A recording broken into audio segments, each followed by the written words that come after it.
At Calgary Wild FC, we honor and acknowledge that this land belongs to the Treaty 7 territory. Today's podcast goes international. We're joined by two New Zealand internationals, Meikayla and Ali, along with Venezuelan stars Sonia and Michelle, as they share their incredible journeys to the NSL and Calgary Wild FC. The official podcast of Calgary Wild FC. I'm your host, Farkhunda Muhtaj, midfielder and proud community ambassador for the Wild. This podcast is all about building a deeper connection between our club and you, giving our incredible fans a front row seat, uncovering stories of passion and purpose beyond the pitch. Today I'm joined by two amazing New Zealand internationals, Meikayla Moore and Ali Green. Meikayla Moore is a New Zealand international center back and three-time Olympian representing her country at the 2016, 2020, and 2024 games. She's played for top clubs in Europe and most recently Glasgow City FC, becoming Scottish Women's Premier League champions in 2023. Beyond the pitch, Meikayla is a passionate advocate for equality, LGBTQ+ visibility, and empowering the next generation through inclusion and representation. She also holds a Bachelor of Health Sciences from the Massey University. Ali Green is a dynamic fullback for Calgary Wild FC. She's a former Sydney FC standout. She helped the club win both the Premiership and Championship before representing Australia at the U20 level. Born in Australia, but also from New Zealand, she switched to playing for the New Zealand national team at the senior level. This is going to be an exciting conversation. Thanks for joining me, Meikayla and Ali. Thanks for having us. Meikayla, I'm going to start off with you. You've had an incredible journey in football, 3 Olympics. A lot of people dream to be in 1, let alone 3. Top European clubs, and now you're playing in the NSL. When you look back, how did your journey lead you to where you are today? Gosh, that's a big question. I don't know. I think for me, being based in New Zealand, it was always on the cards to play overseas.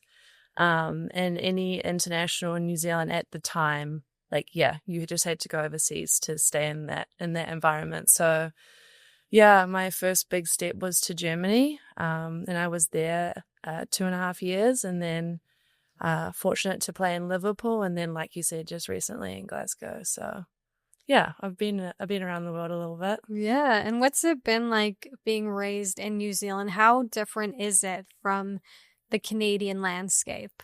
I think, in all honesty, especially where Calgary is concerned, there are a lot of similarities, and I think that was one of the big, I guess, positives of coming here and excitement of coming here was that association with back home. But yeah, I had a very privileged,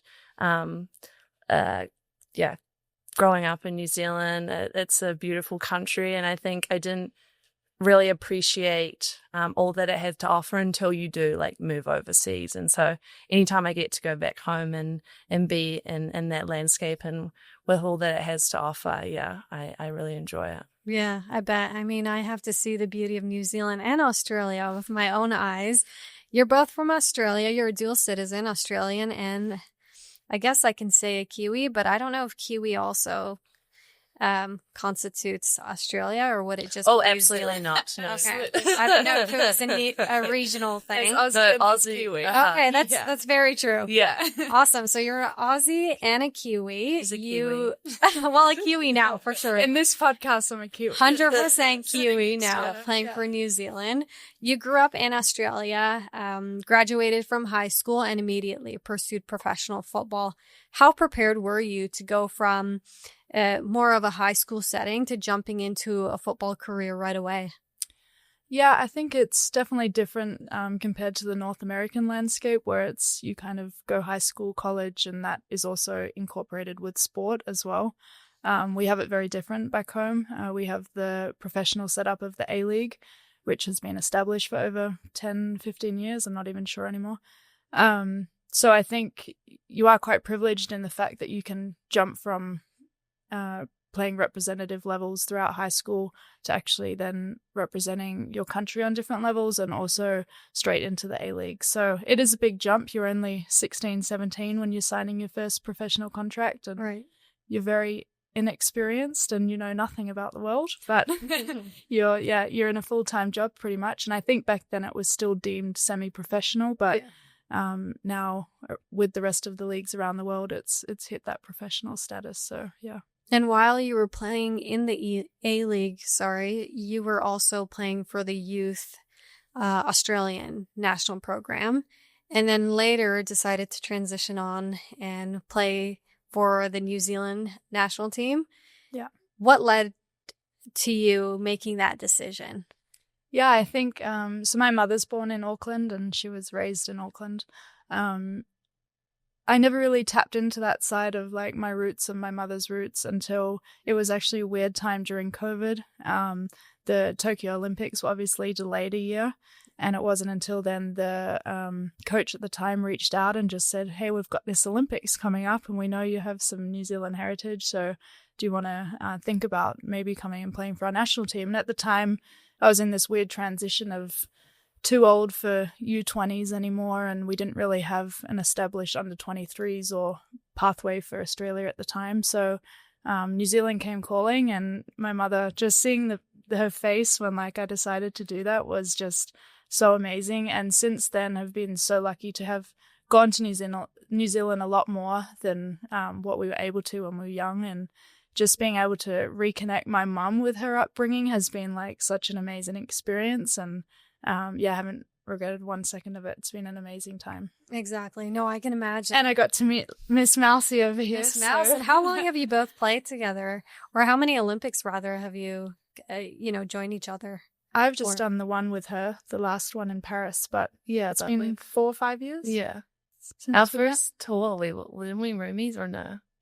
We were roomies pretty early on. Yeah, they got us together. Yeah. That's amazing. She was sweet, I guess. Really shy, probably. Yeah. Very shy, but no longer. No, I'm kidding. I would still say you're very, not shy, but very humble and modest. Yeah, I keep to myself. Yeah. Also me. Yeah, no. You're looking at a little class clown we got in the room. Mouse, for you, when you moved over to Germany, was that a culture shock for you at all? I mean, different language, different environment. How were you able to settle in?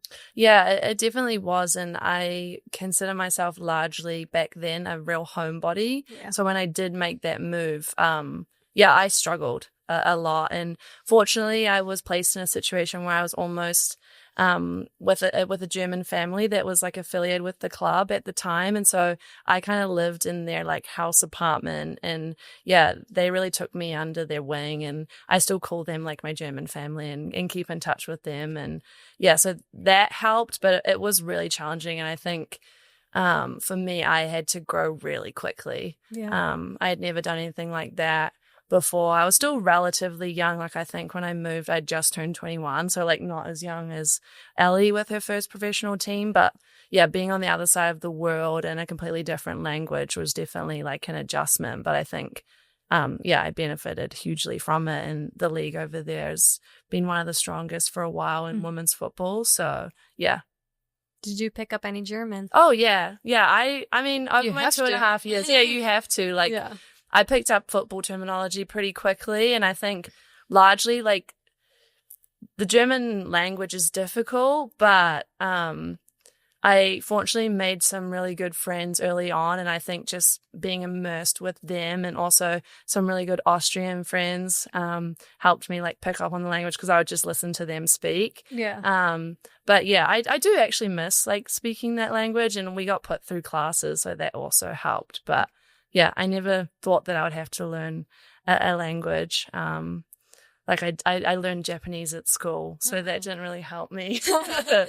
But yeah. Wow, how many languages do you speak? Oh, I wouldn't say I confidently speak any other than English. I learned German in school. Like I could pick things up if I went back for sure to Germany and Japan probably, but yeah, it's like anything. If you don't use it, you lose it. Exactly, that's true. And how about yourself? Being in Denmark, did you pick up any Danish, and was that a culture shock for you? How was that experience? Yeah, I think so. after my 5 years in Sydney, I went to Norway first. So that was kind of the first. I was there for a year, and that really exposed me to that Scandinavian language. A lot of them are quite similar, but also very different in ways. So by the time I got to Denmark, where I spent 2 years, I certainly picked up on a lot of language there. And yeah, you need to adapt, and you need to at least make an effort in those kind of countries and show that you want to learn their culture and their language and just immerse yourself in it. And it certainly helps on the field when you've picked up the football terminology as well. Yeah. I mean, you sure have picked up the Scandinavian style. She's Scandinavian, yes. Yeah, I love their style. I'm a mix of all. And I love yours. Thank you. So, yeah. I mean, that's definitely a positive as well. They do have very good stuff. What drew you to coming to the NSL and playing for Calgary Wild? Yeah, I think similar to Mouse, I'd spent a few years in Europe, and I really love Europe and the way they play football there as well in the different countries. I think Canada came calling at a time where I didn't really know what I wanted with my next step. Of course, I was quite set up in Denmark. My partner's is there too. However, I just probably needed something new and a refresh on football. And this was the opportunity that came calling. And it was a really promising setup and really exciting that it was the first year of the league. And they came in with really high league standards and wanted to do things right from the beginning. So that was also very promising to join. Did you know much about Calgary before coming here? This is awful, but back down under, we learned nothing about Canada, even though we're part of the same Commonwealth. Everything is just America, you know, and the whole media is about America. So it is quite bizarre how little I knew about Canada, and I'm quite a worldly person. I do love learning about different cultures, but it was a very pleasant surprise coming here, just seeing how similar, like Mouse said, the cultures were, and Canadians are lovely people, and I think we do have very similar attributes in our culture, so that was 100%. Nice. Yeah, well, I appreciate that. I do agree. Lovely. Canadians are fantastic. Mouse, was part of the reason for you to come to Canada, did language play a role in that at all, and your experience in Germany and, you know, that culture shock and language challenges at the beginning, or did you see this as a huge opportunity to be a part of something and impact it from the beginning, considering a new league and a new club? Yeah, definitely the latter. I think for me, despite language probably being a concern for some, it's not necessarily for me. You can definitely get by, and I think the opportunity to immerse yourself in different cultures and languages is really awesome, and I think something that football obviously offers. So it was definitely the latter, and I think, like Ellie said, being a part of something from the ground up, it's a first, and I know that Canada's been longing for this league for so many years, has deservedly probably needed it a lot sooner, but it's here now. And when Calgary came calling, it was also at a point in my career where I was looking for a new challenge, and I was excited about all that the league was offering and wanted to do, and to be a part of something from the initial setup is unheard of in today's day and age, really. So it was very exciting. And you will forever go down in history as the player that scored the first ever Calgary Wild goal. That was on Halifax turf. Did you ever imagine that you as a center back would be that first goal scorer for the Wild? No. I mean, primarily my job is certainly to defend and prevent goals. Yeah. So, I mean, I have been fortunate to get on the score sheet a few times for my country, and in clubs that I've been a part of in the past, I fortunately get to go up for corners and set pieces, and that was just one of those days. And I think, it was just a well-worked set piece, and I just had to tap it in really with my head. So no, it was cool. And it's cool to have that for the rest of this club's history. Yeah, very exactly. Special. You're almost like the leading goal scorer at the Wild as a center back. Quite impressive, eh? Not so much. No, I mean, if I'm in those positions and I can help the team to score, that's also my job. Yeah. But primarily to keep them out, I think. Yeah, exactly. And your partner also plays in the NSL for Montreal. What is the rivalry looking like between the two of you? Well, I mean, currently we're two down for the good. So they've got the upper hand at the moment. But yeah, it's definitely a interesting dynamic for us. We've never played in the same league. Yeah, I mean, we're working through that. I think it offers its different challenges. Like, we've definitely set healthy boundaries with the week leading into games, and it's changed our relationship dynamic a little, because you go from talking about your day-to-day life quite a lot, especially like when we're in different countries, and like how football went in the day, but now you kind of feel like, oh, do I like say this because we're playing you this week? But like, it hasn't changed it for the worse, but it's just added like a different dynamic. And would I like to be on the same team with her? Absolutely. But yeah, she's loving Montreal and I'm loving it here. So yeah, exactly. I mean, it all works out. We just need to make sure we get some wins over them this season. Yeah, absolutely. And for you, Allie, I mean, I want to ask about the travel between national camp and national duty and coming back to Canada, because that's quite the distance, but it seems like it doesn't faze you at all, because when you came back, you just scored bangers. Well, a beautiful banger. And I think that was the best performance ever that we've seen you play, and you have consistent great performances. So does that take a toll on you at all? Yeah, that was unheard of. I'm not sure what went through me in that moment. Ideally, no one ever has to play on the same day that they've just traveled across the ocean to Europe. But that one was just a rarity. We're not going to take that as a consistent thing that's going to happen. But I mean, I take pride in my consistent performances. But I think the travel aspect is, we are just so used to traveling the distance, but of course, like, it still just exhausts you. Like, there's nothing you can ever do to change that. It's just purely the time differences. Anytime, when we've been living in Europe as well and playing, like, they have been some far travel days. Like, you're talking 40 hours of travel sometimes, and like, nothing prepares you to get through that. You can do everything you can, but you're going to be tired afterwards. 100%. But yeah, we do get used to it. I think we just get used to accepting it. But it doesn't change how it affects us, for sure. Right. That's a huge load that you're taking on, both at the club level and then the national level. And then, even in Canada, in Europe, it's very different, because when you travel between games, the distance is nowhere near as large as what it is in Canada. Yeah. A ton of travel, but hopefully enough to get you through the season, and then a long break to be able to catch up. Yeah, I mean, this year's travel just in this league has been new to everyone. I don't think anyone was prepared for how much it was going to take a toll on us, and playing back-to-back games, sometimes midweek games, has been like a whole new challenge for everyone. Exactly. With 4-hour-plus flights. So yeah, it'll be interesting to see what happens next year with next some season. Considerations to be made. Should be interesting. I mean, that's what they're figuring out right now. So hopefully there will be some solutions to that.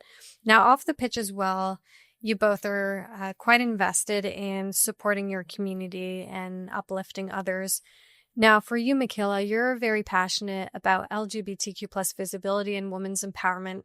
How do you use your platform for advocate for your community? I think for me, like, a lot of what I share and what I do is, I've always used this mantra, like, if I can help one individual by them seeing it, then I'm doing something right. And I think I always just imagine like younger me and what I had visibility to. And there was a little bit, but it wasn't a lot. And so that's why I always say, if somebody sees this who's maybe struggling with their identity or struggling with where they're at on their journey, that like it can be okay. And there's communities and places that you can utilize to help you, because I can appreciate that not all journeys are like mine, and I've been very fortunate and privileged in my journey that I've undertaken with my family and myself. So yeah, I just like to share and promote what I can, and if I can help one individual in doing so, then I'm doing something right. That's amazing. And how has being part of the LGBT community and being a professional footballer shaped your journey, both on and off the pitch? Because you do come from a supportive family. You are a fierce advocate for it. How does this shape how you navigate through your own personal journey? Yeah, I think for me, like, football has always been such a huge facilitator, and me who I am today. So I'm extremely thankful for that. And I think just all those individuals that have gone before, I don't like to feel like it's like a chain and I'm kind of carrying or doing my part to carry on, what they've worked so hard to do in much dangerous positions sometimes. Like, we're still in dangerous positions sometimes for individuals within this community, but it has progressed somewhat. And so, like, that's because of the work done prior to me. So I kind of take on some responsibility with that. But I think for me, it's just, being my true, authentic self and showing aspects of that online. I think in today's day and age, with the visibility that social media has, like,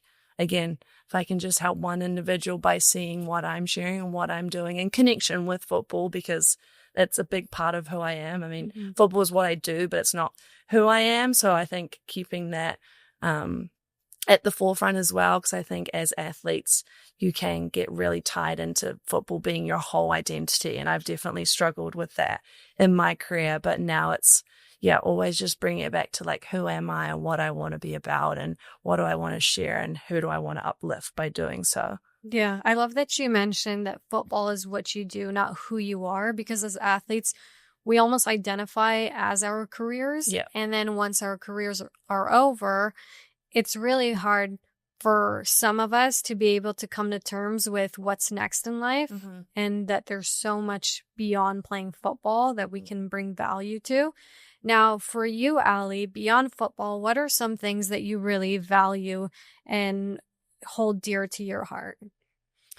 I think for me, along the same lines, football has always been there for me, but I've always valued the balance with study or friends and family, socializing. Like, that has always almost been more important to me. Without that balance, at times throughout my career, I've struggled as well. Yeah. When it's purely just football, say you have a bad day, like, if you don't have anything else to go to or like anyone else outside that support network, then you're probably going to have another bad day, like, it's hard to then pull yourself out of that. Whereas for me, I've always had, like when I was playing in Sydney for those 5 years, I always was studying, or I had a job on the side. You kind of had to then. Yep. But just took pride in my socializing, my networks. Always had people around me that I could actually escape from football. So it sounds funny, like an athlete just wanting to escape from their sport. Yeah.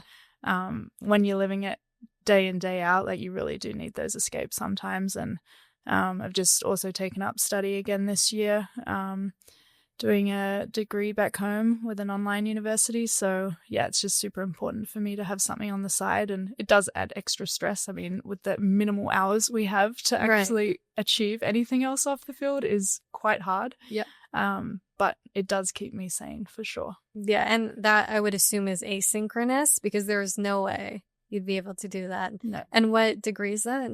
It's architectural science. So that's kind of always been my other passion. I've dabbled in interior design already, and completing the degree in architectural science. So just more about the building side of things. I love that. Hopefully you can help with the building of our new facility in the future.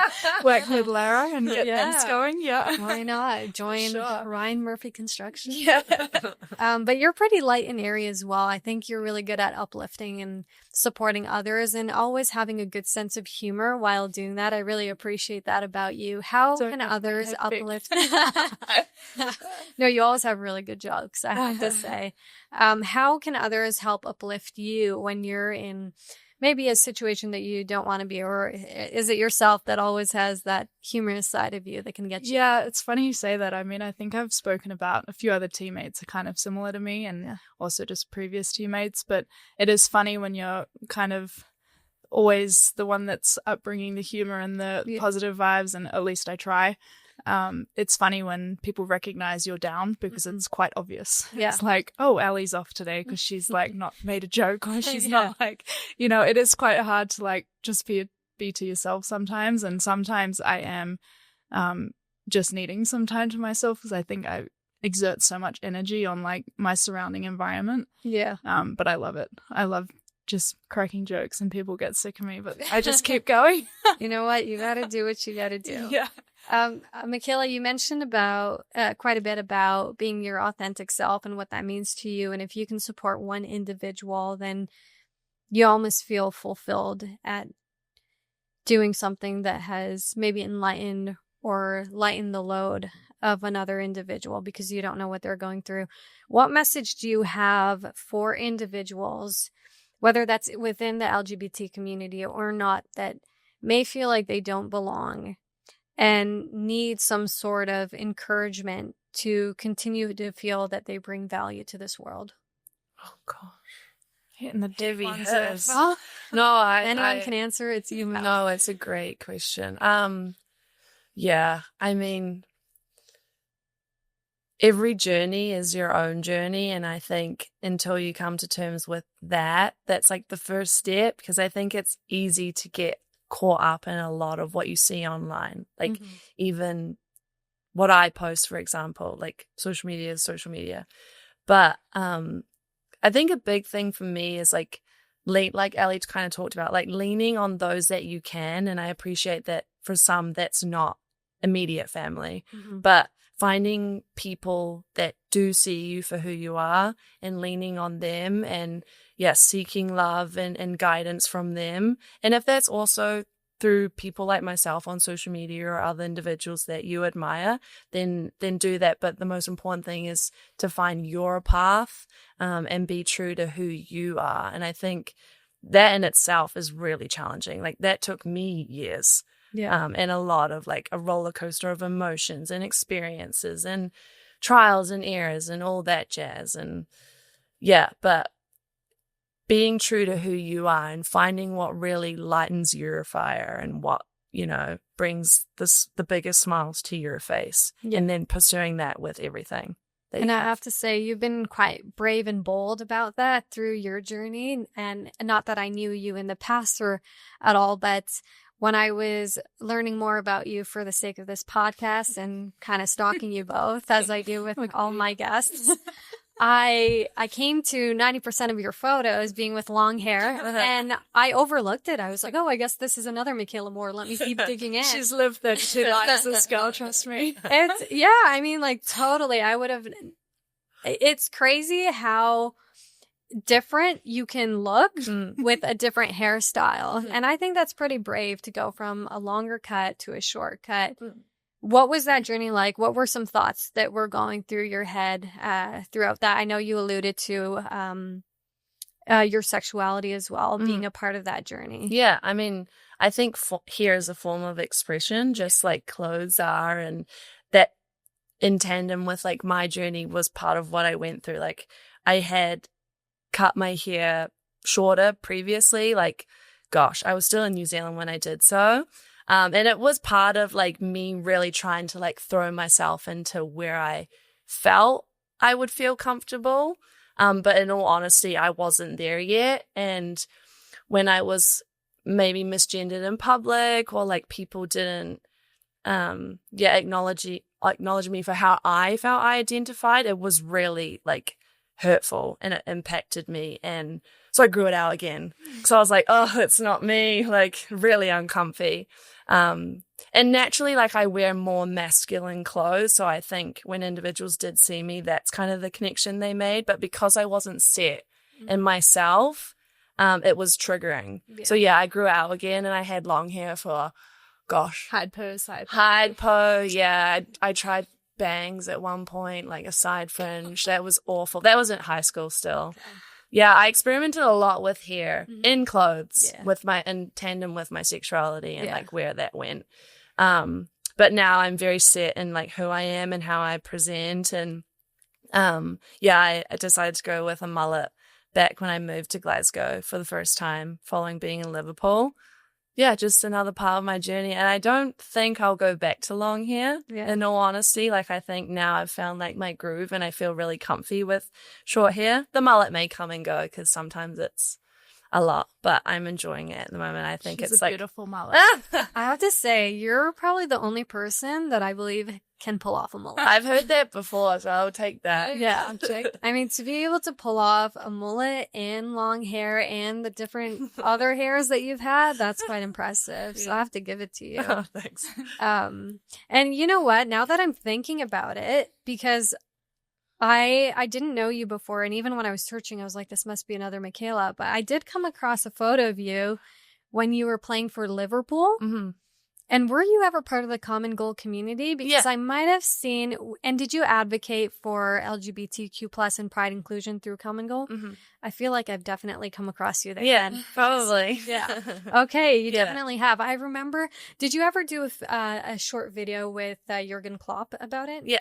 Well, that was more centered around like, I think the club and like the LGBTQ plus what they were doing at the time and like Rainbow's Laces campaign. Okay. But yeah, I was very fortunate to do a video with Klopp around that, and that was pretty cool. Okay, that totally makes sense because I used to be part of the Common Goal community as well, and I would always, I mean, I still do. Yeah. Watch all the posts, and I was like, okay, this is super cool, and this is a great campaign that they're doing with. And I think it was in tandem with the Rainbow Laces. Okay. I think being immersed in the UK, like that's where obviously all that is based. So it was like a time for me that I really lent into like those communities, and I still am like in contact and still pledge like 1% of my salary, and I encourage like other footballers to do so. But it's a very important organization for me, and obviously being at Liverpool at the time too, a huge club, and so another big platform, and I got to do some really cool things there. That's impressive. And we do have our Pride and Inclusion match coming up as well. Yeah, we do. We're going to see how that goes, the first ever for the Wilds. Yeah. Okay, so Ali, I'm really interested to know because I feel like you're such a fun character. How do you spend your off days? I'm genuinely really curious to know. Exhausting. At the moment, studying. It's not that fun, actually. No. I would love to give you more than that, but I think we have so little time off that a lot of it's taken up by travel, and when you do have an off day, it's kind of a recharge day. Yeah. But I do love a walk along the river. Bow River. I love that. It's beautiful, and Calgary's decided to turn sunny again, so that's what we like to see. Just go and get a coffee. We're both coffee snobs. We are coffee snobs. You have some nice coffee spots near you, though. Yeah, we do. Unfortunately, nice. Bit of trial and error. Yeah, but we got there. Trial and error. Yeah. More the independent route. Shout out to the local Kensington. Yeah, the roastery. The roastery. Yeah. We love it. Sponsor us. Just ice latte podcast. I just fill my time with things that I enjoy doing. Yeah. And part of what you enjoy doing, I know you are very connected with your family as well and your parents, and they are your biggest inspiration. Can you share a piece of advice that they've shared with you that really sticks to you and you reflect upon regularly? Yeah, I mean, my family have always been a big influence in my career and in my off-field life as well.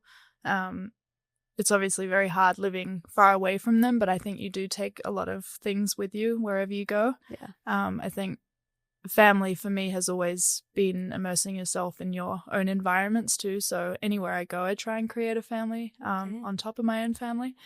But I think they've always kind of just stuck with me and told me to be patient, and I think I've always attested to staying to that, because things don't always come when you think they're going to come, and you just you need that patience to just keep working hard and moving forward, even though you can't see the big goal in sight sometimes. So they would always just tell me to keep calm. Things will happen when they're meant to happen. Amazing. They're pretty laid back people, so it's like I could be in my most stressful era of my life. They're like, it's all good, Ali, you'll be fine. Better days ahead. I'm like, thank you, that sounds really great. You know what? Sometimes you need that. Yeah. That's they're amazing, reassuring. though. Very optimistic, positive people. Yeah. For you, Meikayla, I know you come from a very supportive family as well. Your mom traveled over. I don't know if your father has yet. Not yet, but he's going to be en route soon. Yeah. Okay. Yeah. They're going to be here for the Pride match. Oh, will they? And my sister, yeah. Okay, so a full-on family see trip. you in full swing. Yeah. Coming on soon. I'm interested to know, not a piece of advice from your family, because I'm sure they give incredible advice every day, but more your journey. You've had, I'm sure, you've had a ton of ups, but I'm sure you've had some challenges as well throughout the process. You've been to 3 Olympics, you've won championships, you've played in many countries. What's the biggest lesson you've learned throughout your football career? Oh, golly. I think in moments of like true adversity, it comes back to knowing who I am and like my values and what I lean on, because that's where I've had to go. And I've had some really challenging moments in my career. And I think because I've had a supportive network, so like my family, like you alluded to, I'm also very frequent with my therapist. Shout out to Mark. He's been amazing. Just I think having that support network and then leaning on my values as an individual have gotten me through those periods. And then, like I alluded to earlier, like football is something that I do. It's not like who I am. Yep. And I've fought with that my whole career, and I'm sure Ali like can agree with that sentiment, and yourself as well, and any athlete, whatever sport you do. That's something I've really had to lean on, because as much as the highs are highs, and I've been fortunate to be a part of some really, really special moments both with club and country, I've had some really, really dark lows, and that is part of sport. It's a roller coaster of emotions, as with like anything in life. But leaning on my support network, leaning on who I am, like what are my values outside of football, and then that reminder that it's just something I do. It's something that little Mousy loved as a kid, like leaning on that kid passion and just that joy for the game. I love that. It's actually a nice reminder right now. Yeah, very. I mean, sport is totally a microcosm of society, of life as well. And I think a lot of people, when they look at athletes through the lens of social media, they think everything is so perfect. Where, we are grateful for the lives we live and for the career that we have, but it doesn't come without its own challenges. No. And that's the stuff you don't share, right? Yeah, exactly. Social media is all the good bits. Yeah. I mean, sometimes you share bad bits, but not often. And so, I think what you just said is really important, because I'm very fortunate. I know Ali would agree too. Like, we're so happy to be here in Calgary, but there is challenges that come with that. We are away from our family. We are away from our loved ones, from our partners. Like, it's tough. It's really, really tough. But we do it because we love the game, and we're here. So, and we're so happy to have you. I mean, hopefully Calgary has you forever, and your partners and families can wait. No, I'm kidding. Totally joking. I didn't be waiting a while. I know. No, I'm totally a huge family advocate as well, and I know that footballers all make sacrifices, and that's really the reality of their journey, for sure. Okay, well, I won't leave Ali waiting too long, because she's all about fun. So we're going to go into our rapid fire. Yes. I'm going to ask you about a different set of questions. We'll start off with Ali and then go over to Mouse. Okay, Ali, I feel like now I know, since you mentioned this, coffee or tea? Coffee. What's your favorite coffee spot? In Calgary? In Calgary.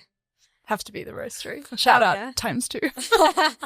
Plug. I need to try this place. I don't drink coffee. Never mind. Oh, they have tea as well. Okay. They cater for all. Oh, I'm not sure. There's a tea house down the road. Okay. Yeah. I'll try that. Okay. Mountains or beaches, Mouse? Ooh, beaches. Beaches? Oh, rolls eyes.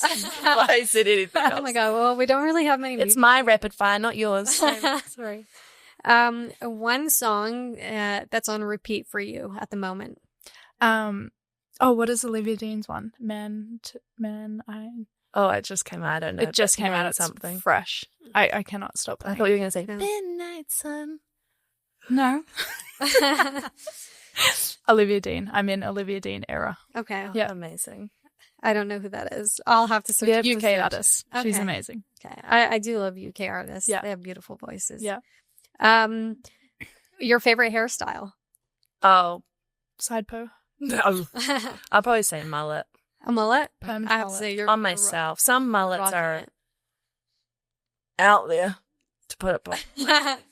No, Yeah. you're rocking it. Your favorite place you traveled? Oh my gosh, far. It would have to be the coast of France. Oh yeah, Nice. Oh, Oh, yeah. lovely. Yeah, Beautiful. somewhere down there. Yeah, I feel like you Stunning. have the tan for it right now. I feel like. Oh, I have a soccer tan right now. I don't think you do. Oh, yeah. do you have random tan lines all over? Yeah, they're awful. Yeah. I've Oh. got like, this team and sock tans. Oh, yeah. Has to go. Yeah. Yeah, I have I'm working on it. a I'm working compression shorts tan that will never leave me for the Yeah. rest of my on it. life. Yeah, we have wearing them for a long time. And lastly, if you weren't a footballer, what would you be? Ooh. Probably would have dabbled in another sport because I just love sport. Okay. What sport? I don't know. Like I did swimming growing up, but that I didn't really ever enjoy that. I loved water polo though. Was Love big. getting drowned. No, just I don't know. It was a bit of an interesting game, but yeah, I did get pulled under quite a bit. Yeah. But I also did enjoy track as well. So, but some probably other sport Some I would have. Yeah, some sport. So you would have still been in the So you weren't an athlete. You I think so. Yeah, I think so. I would have, or like maybe sevens. We Okay. have a very successful Right. sevens team in New Zealand. So like, I always look at those girls and admire them so hugely. Like they're awesome. Yeah. So I mean, I don't know, something in some other sport I would have found a passion for sure. the hawk is pretty fierce, I have to say. Yeah. If someone did Powerful that, woman. yeah, I would be, those teams that like turn their back so they don't have to witness it. That'd probably be me as well. Alrighty. The last thing I want to ask you is we do have our Pride Games September 13th coming up. What is a message that you have for our friends? I'll start off with you. Fill the stadium, duh. Of course. And yourself, Mouse. Yeah, like Ellie said, come out, enjoy it. It's going to be a really fun game. Yeah. Where's Your family's gonna be. my there. family's My gonna be there. girlfriend's gonna be there. My girlfriend's going to Oh be my there. God. Like, playing the perfect roses. game. Yeah. Her family's going to Oh be my there. god, true. Yeah, bring How Yeah. funny. We're playing. I know. We're playing your girlfriend. I didn't Yeah. know that. Bring everyone and dress up in whatever you feel most comfortable in, but lots of color, lots of vibrancy. Yeah, it's going to be a good time. I love that. Well, fans, you heard it from Allie and Mouse. So better be there September Better 13th. Yes. Exactly. Please And do. we are headed for a big W on that Yeah, day. that's the plan. Awesome. Needed. Well, thank you so much for this conversation. I feel like I learned quite a bit about you both today, and I hope the fans appreciated it as well. So Thanks for having Thanks us. for watching. yeah. Bye. Bye. Hey, Wild fans, enjoying the episode so far? Be sure to like, comment, and subscribe for more exciting content like this. Now let's get back into the episode. Today I'm joined by two amazing Venezuelan internationals. First up is Sonia O'Neill, a graduate of the University of North Florida with a degree in Spanish and a minor in French. Sonia plays for the Venezuelan national team and has competed in top leagues across Europe, most recently with the London City Lionesses in England. Off the field, she's also a proud mom to the adorable Alea. Michelle Romero is a Venezuelan defender currently playing for Calgary Wild FC in the Northern Super League. She began her professional career in 2014. Over the years, she has played for several clubs in Spain, and internationally, Romero has represented Venezuela at various youth levels and earned over 20 caps for the senior national team.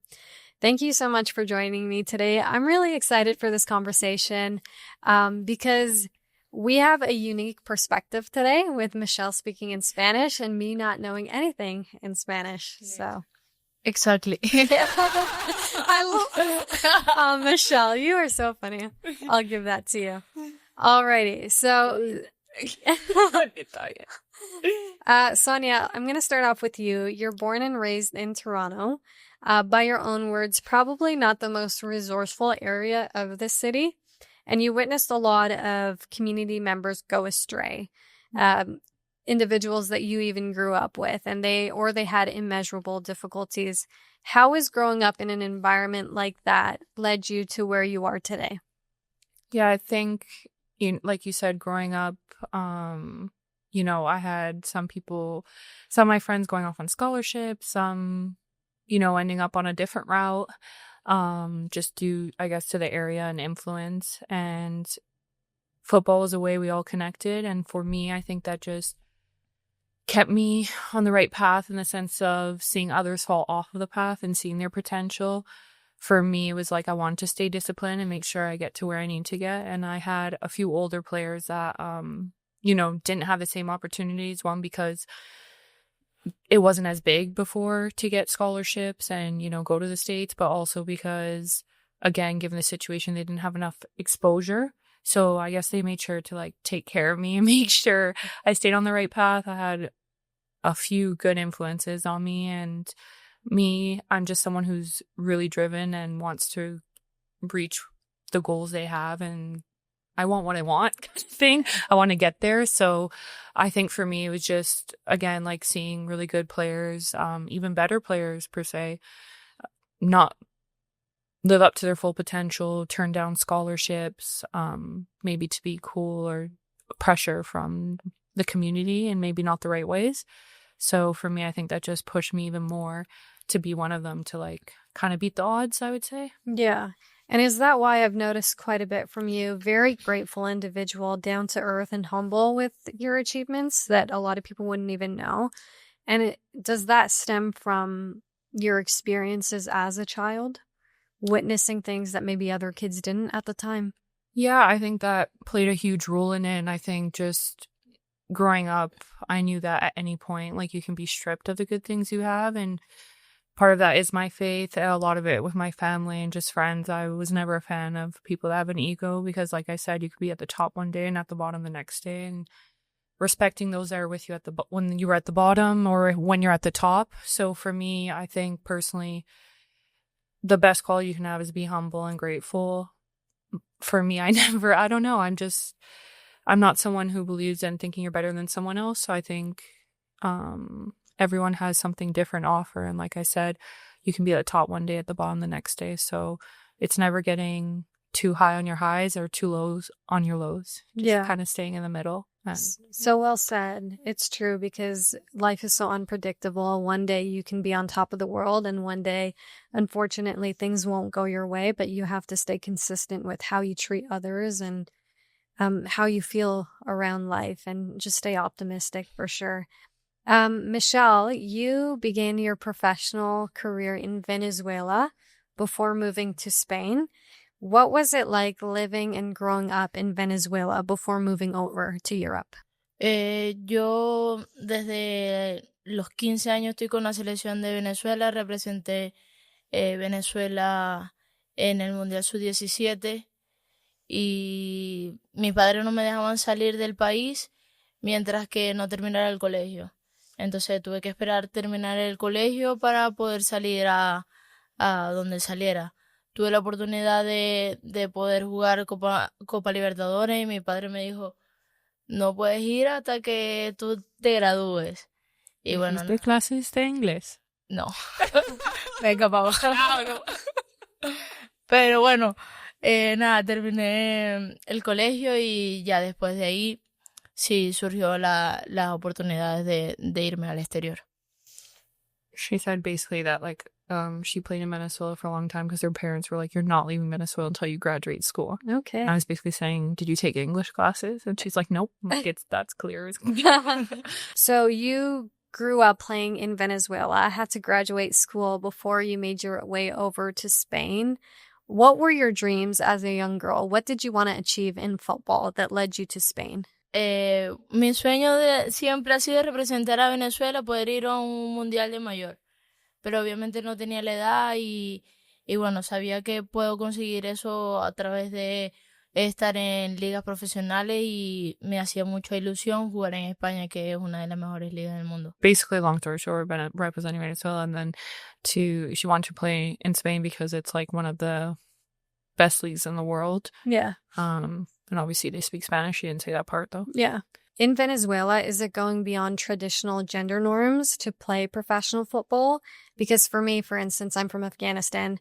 It's not normal for an Afghan female to pursue professional football. Yo en Venezuela jugaba semiprofesional también porque en Venezuela no era muy visto el fútbol femenino. Entonces yo sabía que de eso yo no podía vivir en Venezuela y que yo para poder surgir tenía que salir de Venezuela obligado. No, pero en Venezuela la gente apoya que... Ahora sí, jugaba con hombres yo, porque no era tan visto el fútbol femenino en Venezuela. She said she played with guys because it wasn't as Yeah. that women's soccer, but I don't think it's, she didn't say this, but it's not on the level of Afghanistan. Yeah. But also not on the level of the United States, like somewhere in Yeah. the middle. But now it's like super supported. So Yeah. I would kind of say it's kind of like Canada because I grew up playing with boys. Okay. Yeah. Does that make sense? No, for sure. Yeah, I mean, my society would definitely be more traditional Afghan society versus Venezuelan, because at the end of the day, South Americans love football. They breathe football, and I'm sure they'll It just support. wasn't as popular or looked at, Yeah. but it wasn't looked against either. No, 100%. And for you, Sonia, what inspired you to play professional football? I know you wanted to do it since you were a kid, become both a teacher and or a footballer, and you pursued your dream. But what did it take? Who inspired you to get to where you are? And when did you realize that this was actually a tangible dream that you can achieve, considering we didn't have a league here? I think for me, like growing up, people, you know, wanted a national team or things like that. But again, it wasn't as popular or looked at. I think my goal was more for me to get a full ride scholarship so my parents don't have to help me with school, you know, because they were investing their time and like those drives, especially with traffic in Toronto, getting me to play in my games, like with boys, with girls. So for me, I think my immediate goal was honestly just a full ride scholarship. But I am someone that is a bit stubborn when it comes to my goals, and I think Alea takes after me with that. So for me, it was when I was like 6, I think I was in school and you had to write what you wanted to be. And I put a teacher and a soccer player. Well, I said a footballer, and the teacher was like, no, like you can only like kind of be one. And she was like, a teacher's a better option. It's more realistic. I forget the word she used. I was young, but it wasn't realistic she used, but something along those lines. And I was like, nope. I wrote down both again. And then basically after uni, I was like, you know what? I want to use football to travel. So like I'll go play overseas. It wasn't like going to be a full-time thing. And then as I was overseas traveling in my off season and just, you know, that's a huge part of who I am. I like experiencing new cultures. So after a while, I was like, oh, you know, things started changing. It started growing rapidly. Salaries started changing, the investment in females. And side note, I did teach while I was in Italy, I think it was. I was teaching English online as a second language. Amazing. So I got to put her in JC to study. She's like, can you help me out find like a teacher? I'm like, no, I actually did that. Yeah. I did it as a job. I was paid to do it. And then it got to the point where it was like, okay, football's now a career. Yeah. And I put all my focus on that. Yeah. Still traveled though. Yeah. I mean, I'm sure you did travel. And that just shows the reality and the sacrifices that female footballers make early on, where it's your career, but sadly, it doesn't cover all your expenses, or it doesn't at least give you the life that you dream of. You can't invest with those funds or really take care of yourself. And so you have to take on other roles. And you were a prime example of that. And millions of footballers, I've done that as well early on. Yeah, I think definitely like our generation as well. I say that like some of our teammates are younger. Yeah. But for me, I know I got a lot of questions like, oh, you keep moving clubs, like our thing. I'm like, they're not bad. Yeah. But in my head, I want to experience as many different football cultures and also financially be able to grow with each team. Yeah. But the main reason I actually traveled a lot in Europe was like, as I saw the growth, I'm like, okay, what do you want to do with life after football? I'm like, the more connections I have in different countries, the more I can help youth. Yeah. Have those opportunities go there, especially players that may be like in Toronto or maybe now in Calgary, as I start meeting players that maybe because of politics or financial reasons, like they don't get the same opportunities, and me having that connection, maybe I can provide an opportunity. Yeah, and I love that you're always looking out for the community and the kids and the youth. Right from the time I met you, it was really clear that your purpose goes beyond your playing career for sure. I'm interested to know, with Michelle, what drew you to Calgary Wild FC, coming all the way to Canada? Was Sonia the reason why you're in Calgary? Sí. Yeah. Sí, fue porque ella está aquí. Yo y Alea. Y a Leia Más también. que Alea, creo. Sí. More Alea. I think more Alea. Yeah. Yo tenía opciones para irme a Italia y yo de casualidad le escribo a ella y le digo, Sonia, necesito, mira, tengo esta propuesta, me voy a Italia, tú jugaste ahí, o sea, ¿qué tienes para decirme? Italia me dice, ¿qué? Aquí estaba necesitando una jugadora y tal, y así mejor porque vives aquí, estás con Aleya. Y yo no me lo pensé para venir para acá. I don't even know what she's saying, but I'm laughing because it's like she talks with so much passion. Yeah, she had an offer in Italy, and obviously I played there. Again, like me traveling and playing in different countries, this is the things that it can help with. And, you know, she got an offer in Italy. I go, hold up, you're a free agent? What happened? And she was like, no, like I'm done with the team in Spain. Like, mutual, like I think a lot of her teammates, like they're doing a whole rebranding, or the team is done. And she had an offer in Italy, and I'm like, wait. Yeah. And I knew we were in need of some more players, so I was like, this is perfect. I think for her too, she hasn't been in a country playing that doesn't speak Spanish, and for her to make that jump, it is a bit easier. She's here. Like, yes, I was trying to persuade her to come here, but it wasn't hard to do because I was being honest about everything with her. I think like our team vibes is one of the best I've had. Yeah. And I thought that'd be a good environment for her to kind of learn English, you know, adapt to new culture. Yeah. But also we're very close. We had to share a room for 3.5 months in Copa America, and then went on vacation together. So she's like another part of the family. She still hasn't got an apartment yet. She's just chilling with us. I know. No, I can totally see that relationship, very strong relationship and connection with each other. And genuinely like love your company together. So that's good. Were you excited or more nervous to come to Canada because this is your first experience being in a country that doesn't speak Spanish? Sí, al principio sí tenía como esos nervios porque yo no sé hablar inglés y yo le decía, Pero emocionada, más emocionada o nerviosa. Estaba más emocionada que nerviosa. Obviamente los nervios siempre iban a estar porque no hablo inglés. Yeah. Pero yo dije, en un tiempo yo comunicándome con mis compañeras del equipo, con la entrenadora, viendo clases también de inglés, yo puedo adaptarme rápido y también va a ser una ventaja para mí para aprender a hablar inglés. First nervous, then excited, and then talking about learning English and like how she's done it in Spain a bit with someone that like she always vibes with people that don't speak her language. Okay. So, and she wanted to learn English, so it was like a good opportunity for her and to step outside her comfort zone. I really am motivated to learn Spanish. She speaks so nicely. Okay, so Sonia, you spent many years playing abroad at some top clubs in Europe, and then Alea was born. Beautiful little princess that we all love. Is she the reason why you decided to return and play in Canada? Or was it more the opportunity to be a part of history from the beginning?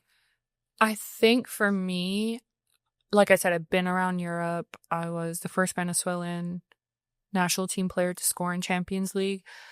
For me, I think after having Leia, my focus was like her, and I was getting fit to get ready for another club. I did have some interest in Europe, but the league starting here, I saw it as another opportunity to like make a difference, to give back, to again for the community, but also I think just talking with Alex, Deanna, Lara, having those conversations with them and the way they support a mom in football. Yeah. I think, yes, you can find that in certain countries in Europe, but not like it's been here. I mean, Alea has her own locker, and I went off my intuition of they seem like really good people. They seem invested in taking care of the players, invested in making a difference in the community, invested in making a difference in women's football.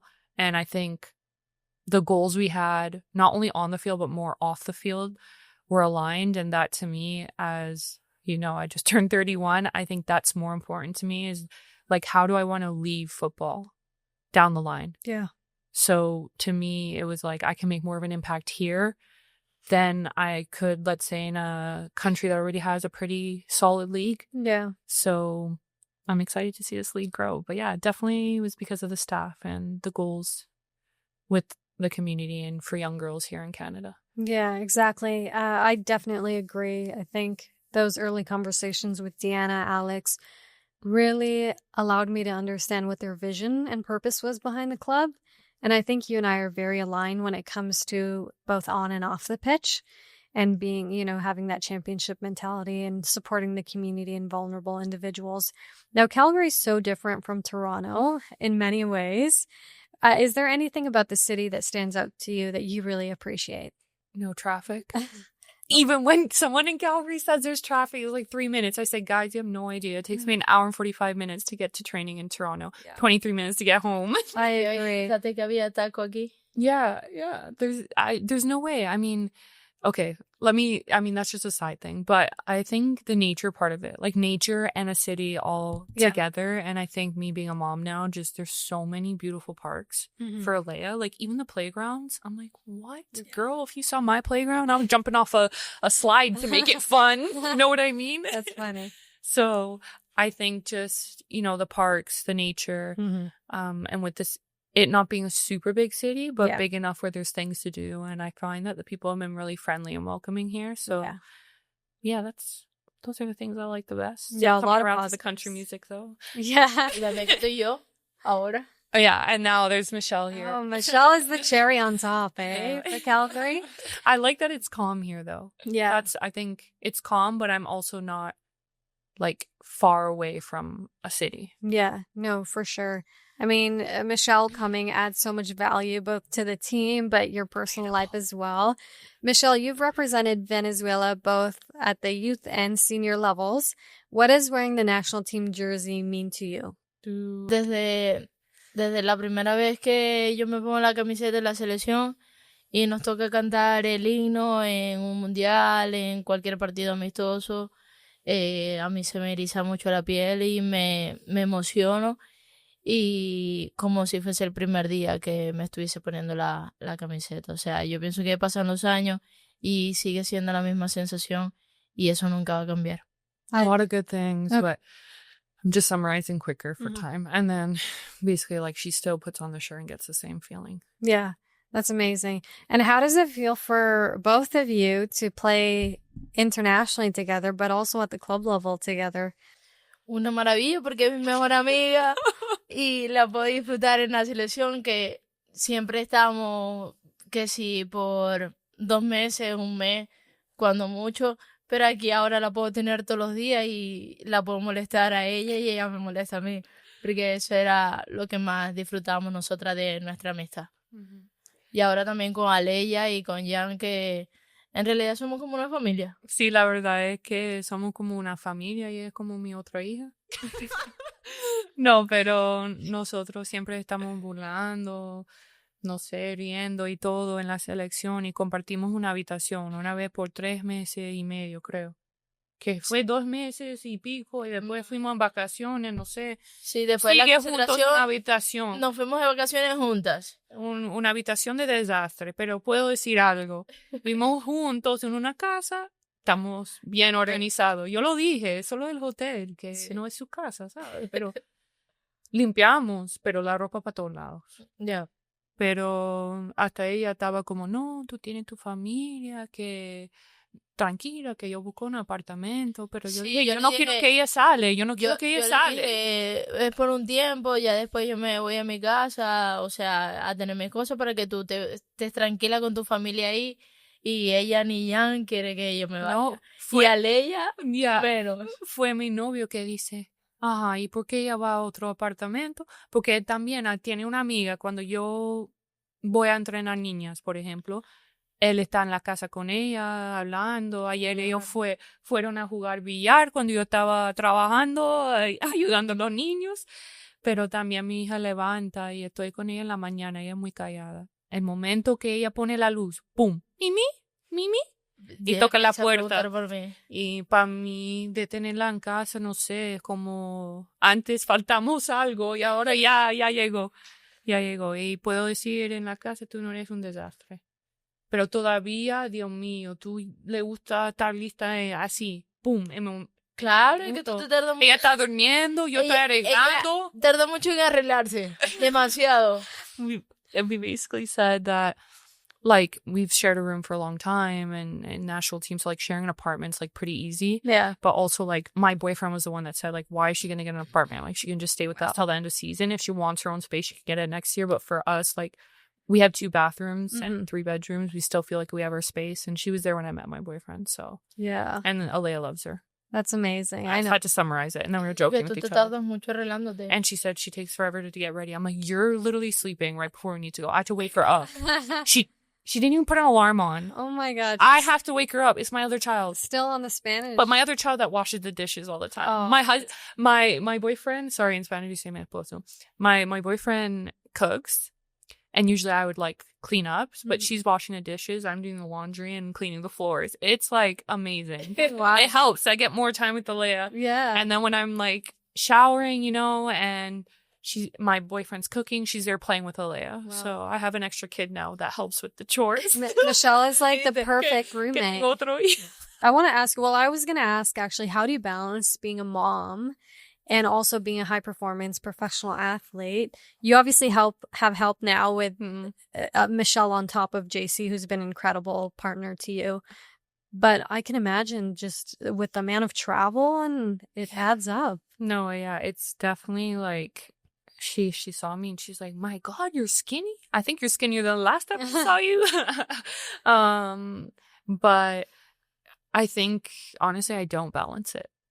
I'm going to be real. Like, you try your best, but what I try to do is spend mornings with her. You know, if I have a hard training day, my boyfriend, like, I'll go to bed early if she wakes up sometimes, or if she wakes up early, he'll get up early. But it's usually me getting up early just so I can spend time with her before training. Like, she likes the mornings with me to read books and stuff. But I think it's like, I'm going to training. I think it was Alex Morgan. Someone sent me this. Christy sent me it. And she was saying, I'm going to training, running with 20-year-olds. There's 17-year-olds on our team, okay? Running with them. I'm 31. And then you go home and I have almost a 1.5-year-old with double the energy. And to me, it's like I could easily be like, yeah, here's TV. But I don't personally, I have the option not to do that because I do have JC there and stuff. Like, when I get home, I'm like full on. I'm like, I want to take her outside. I want to read with her. I want to play with her. By the time she's in bed, I'm like, oh my, I am so tired. Yeah. But it's helped me because you can ask her, she's called me a bear. I used to nap and sleep all the time. And now it's like 7 hours. I'm good. That's like good to go. Like, yesterday we had an off day and her and JC were napping after they both slept like 9 or 10 hours. I'm like, I slept 8 hours and I'm like I'm going to train kids. I'm outside. And I'm like, I think she's helped me just find another level of energy and motivation and strength in myself. Like, to be fair, I think this is the first preseason I went without any injury in my career. Like, any little nick. No, I'm not saying like an injury, but maybe like a little tug or something like that in the muscle. So, yeah, I think it's a lot of energy. Requires a lot of energy. Yeah, she's so cute, but she's really energetic, wants to play, wants a energetic. Ball all the time. And she'll wake up sometimes 6:30 a.m. and go, ball. And I'm like, all right, you're getting up, you're going to play with her, and then you're going to training to run more. Right. So, well, I guess it's funny because I was going to ask, living together, how do you both recharge? Mm-hmm. Michelle resorts to napping, I guess, on an off day. Ahora mismo con Alea. And she said right now with Alea. Yeah. Pero ahora eso, tenemos el día libre y vamos a conocer a sitios por aquí. Normalmente yo lo que hacía en España, que allá es muy normal, es la siesta. Y mi siesta era muy larga.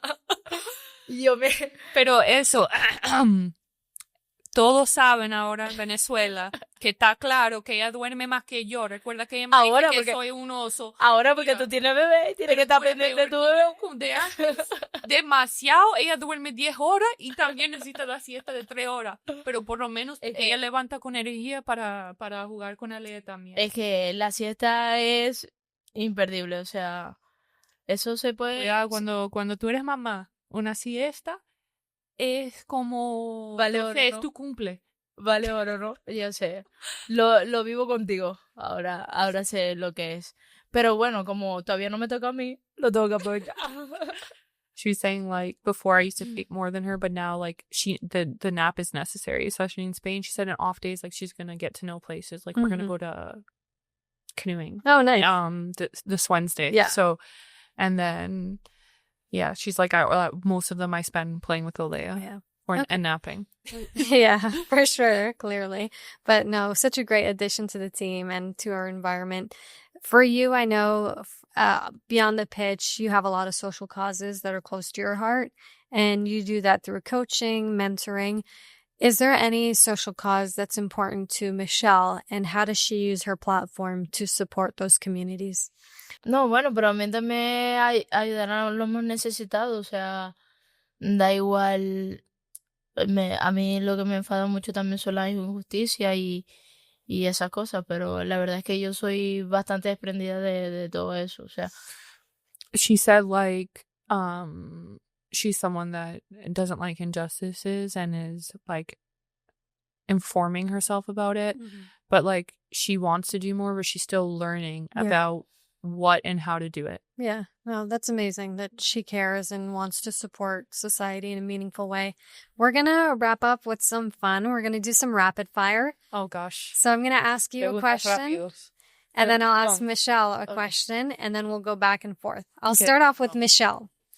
What is your favorite memory with Alea? Mejor recuerdo. Cuando le doy el teléfono y la mamá la regaña. ¿En serio? De todos. No, ya, es que No, bailando con ella. haciendo TikTok con ella. Cuando hago TikTok con ella. TikTok? I'm gonna have to. She said first her favorite memory is when I'm like not getting her in trouble, but like teaching her not to do something, and she laughs seeing me stressed out. That's so funny. Seeing me stressed out, and then also when she dances TikToks with her, Aww. and I was like, I do not want my Alea. I try to keep the phone away from her. Yeah. This girl's been bad with that, but she's learning. She's like my other kid now. I'm like, no phone. Now she goes to Alea, no phone, no phone.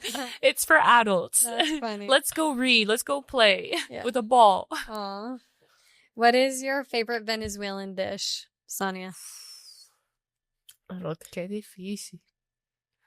Pabellón o empanadas, arepas, cachapa. Honestly, there's a lot, but I said like a traditional dish and some of the other things.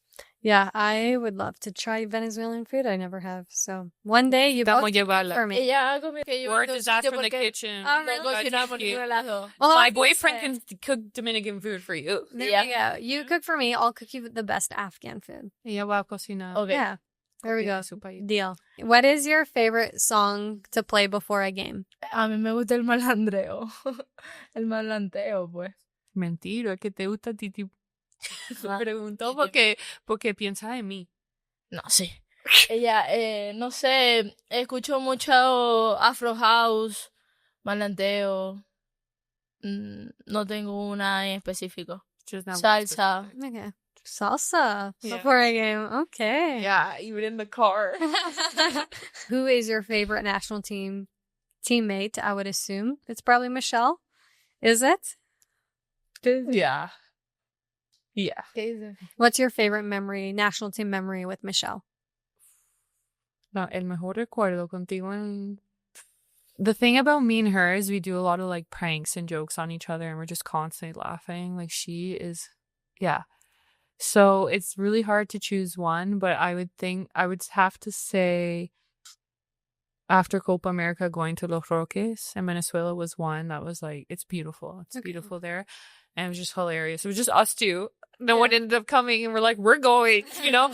But I think other than that, there's just a lot of I have a lot of stories that I post Yeah. on my Instagram and stuff, but just joking around with each other in the hotel room, always ripping on each other. Like, it's like we grew up like sisters. But I think one that was really funny is when I first joined the national team, like her trying to speak English to me.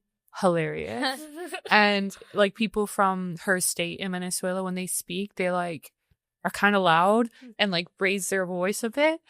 And she, when she speaks English, it's like she's still speaking like that, or the complete opposite. She's like whispering because she's shy. Yeah. But it's hilarious. Like she just has a lot of confidence and likes to make people feel welcome. Yeah. So she did that for me on the national team and got me speaking Spanish. Wow. I didn't speak understood. Spanish before? No, I understood, but I was so shy to speak because I had an accent. Yeah. And she just like got it out of me. Wow. Taught me the national anthem every day. We're singing in the room. What is your dream travel destination, Michelle? Ese está bueno. Es que Venezuela tiene todo. Canaima, tenemos que ir a Canaima. Sí. Pero eso es de tu sueño. No, de mi sueño no. Yo pienso que Tokio. Lastly, what's your favorite wild memory that you shared with Alea? That's a hard one.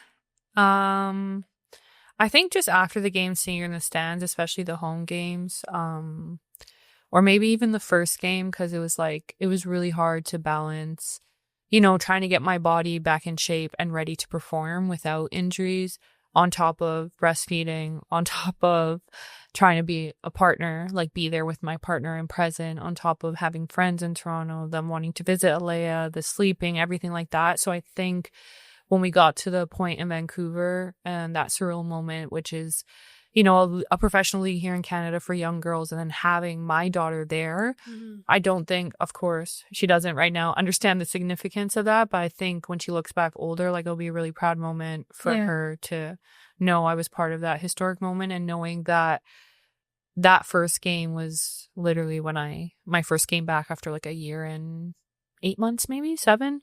So I think just, I guess, beating the norms or odds, or like going against what people put onto women sometimes. Yeah. Like, oh, she won't come back the same. She won't come back this. Where like Michelle, when she came to training, she literally said, she's like, you look fit, really fit right now. Like, she's like, I almost think you're more fit than before I became pregnant. And that's just because mentally I'm in a much better place and feel like I am making an impact in football, and my daughter gets to watch me do that. And I think that's the whole point. That's amazing. Well, you are a super mom, I have to say. It's incredible what you're able to do every day. I applaud you. And you're just such an amazing mother to Alea. I see the beautiful partner you are to JC as well. And the energy you bring to the pitch as well, and the team, and how you mentor us all with your experience is really impressive. And so thank you for being an awesome teammate. I'm going to ask one last question before we wrap up. Michelle, what piece of advice do you have for young players that want to achieve their goals but are scared? Que siempre la constancia trae buenas cosechas. Que siempre tienen que luchar por lo que quieren, tienen que seguir y creyendo, hacerlo y creer en lo que hacen día a día, en lo que se esfuerzan, y nada, que si siguen trabajando eso se les va a dar. Yo nunca soñé que yo iba a vivir del fútbol, o sea, nunca pensé que iba a vivir del fútbol, y aquí estoy viviendo de ello y haciendo sentir orgulloso a mi familia y a mis padres, que son lo más importante para mí. She said basically like to believe in what they're doing every day. Yeah. And that to be consistent, and like that confidence kind of will come. Yeah. I'm summarizing it. Yeah. And that she didn't think that she could, she didn't know that she could, live her dream career, and now she's doing it and her family's proud. So like overcoming that fear and taking that step. Amazing. And what's one piece of advice you would give to the young kids that you train who don't believe in themselves? Oof. I think the kids that I'm training, I tell them every session I'm going to pick on things and be hard on you, because the whole point you're coming to this is to like work on what you need to work on. But that doesn't, like, I also tell them to play with confidence when they do leave the session. But the point of that is it helps them accept criticism, which I think a lot of youth sometimes struggle with. And that criticism, I let them know, like, okay, you're 12, but what happens tomorrow? Let's say you're 16 and then you're playing with 18-year-olds, or look at the twins, they're 17 playing with older women. It's going to happen. So my job to them, I always tell them, is to get the best out of them and to develop them to play. Let's say tomorrow they get called to play 2 years up, they go and they feel comfortable and confident. Yeah. So my advice would be to just work on things consistently and to play with confidence. When they get on the field, it's okay to think, this person is not getting by me. I'm better than them. It's okay to think that. And then when you leave the field,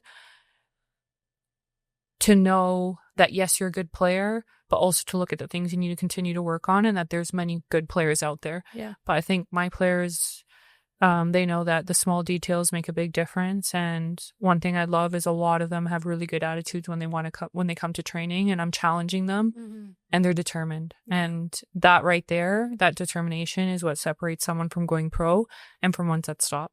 Yeah, exactly. No, I agree. I mean, that's two great pieces of advice that I will even take with me. And I think anyone who listens to this podcast certainly should. This was one of the best podcasts because it was in 2 different languages. I was laughing and enjoying my time, not even knowing what Michelle was saying because of her just her passion behind everything. So thank you for bringing your passion, your energy, both on and off the pitch. And thanks for joining me today. Thanks for having us. That was fun.